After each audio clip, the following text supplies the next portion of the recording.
साँझ रुपया मांगे बासवा अब कहाँ ही होई गईल साँझ रुपया मांगे बासवा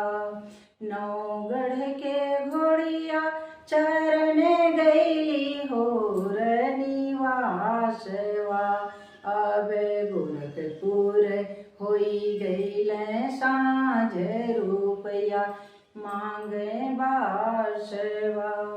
घरा में से निकर दुल्हनी देई हो निवासवा अब खड़हर घर मोरे पापा के यहाँ कहाँ बासवा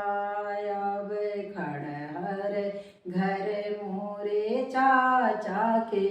यहाँ कहाँ बासवा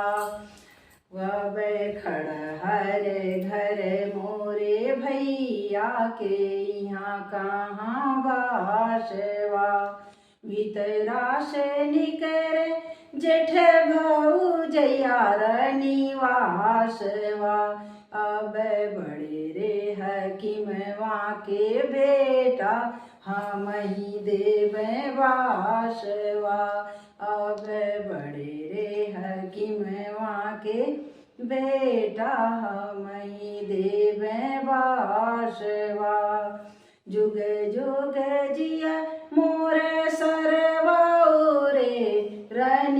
रनिवासवा अब सरहजी ललना खेलावे